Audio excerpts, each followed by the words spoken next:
Okay, guys, so the videos I showed you earlier with me scraping and stuff, that was me trying to do it on my own because my videographer wasn't here. She's here now. We burnt a couple of spots on our backsplashes, so we decided not to do a flood coat on that.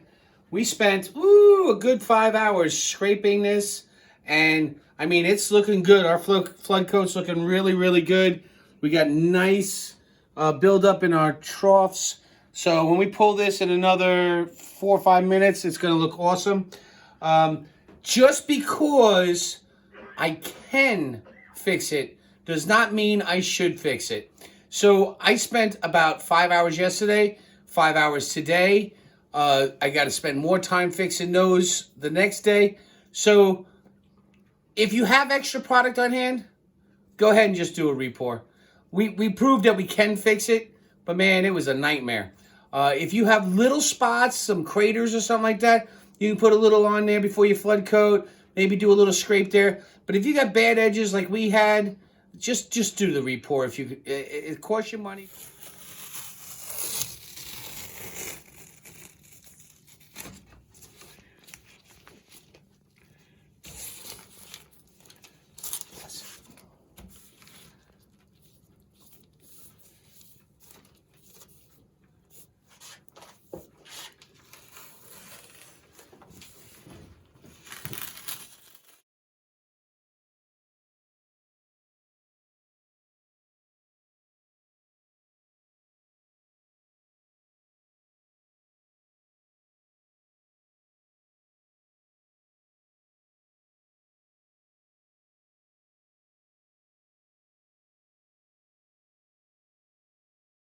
So we pulled our edges and our tape, and our edges are looking really good.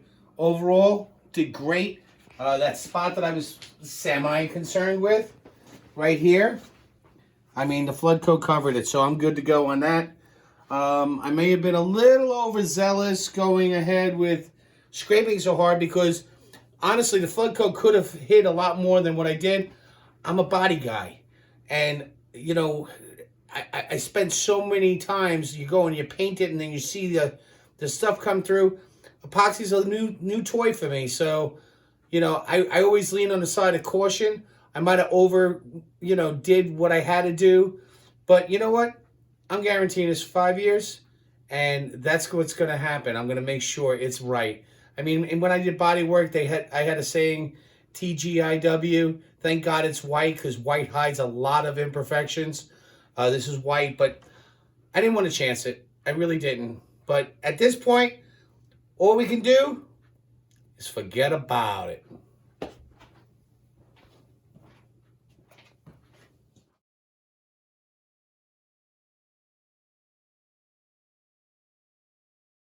Hey guys, Mike again from Epoxy Creations. We did our flood coat on the backsplashes. We're a couple days behind our main counters.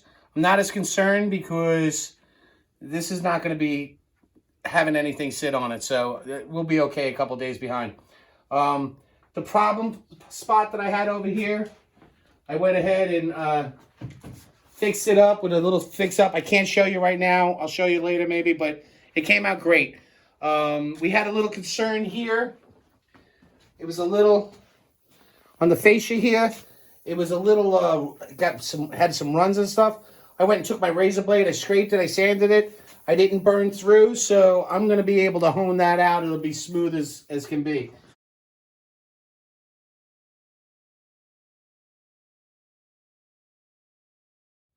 All right, so the flood coat is on. We rubbed all our edges down. You can see over here, this is that touch-up I did, where I burnt through down to the MDF. I went ahead, I did that little fix-it the other day, and now, forget about it, it's going to be perfect. But, I mean, the tape dams are awesome. All right, guys, well, until next time, remember, that was easy. We'll probably release our final video on this. It's going to be a month. We're going to let it get a full cure. I'll go ahead and I'll show you how I hone and polish these things out. We will probably drop a little video on us ripping off the drips. It worked amazing. You're going to love it. And I'll see you next time. Hey guys, we finished our pour the other day.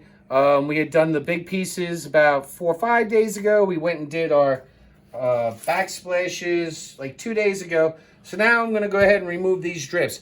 I went earlier and did these, and I found it being a little difficult, but as soon as I took the heat gun to it, they just started popping off again. So I also went and sharpened this up with the sander just to knock it off, but we'll see. So this one, I had removed the drips after the first pour. I wanted to do a test. Do I have to do it right away or whatever? When I had done the drips last time, I knocked them off the day after. They just popped right off. So I'm going to try just popping these off. That's pretty easy.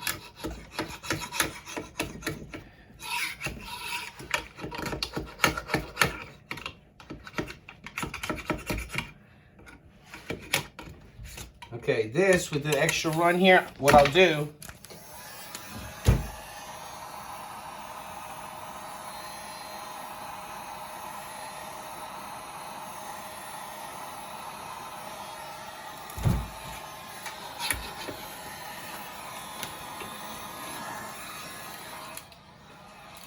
come on, it's going.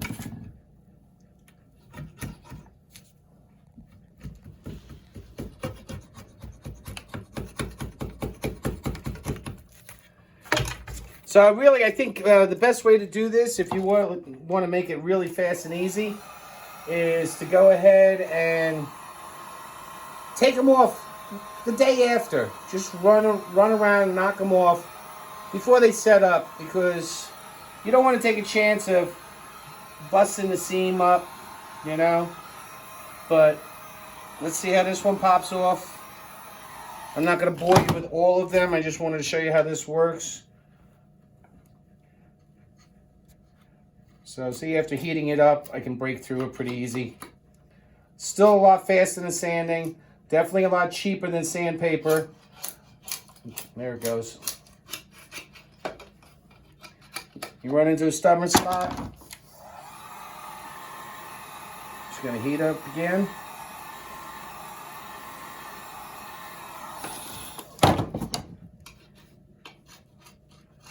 And bada bing.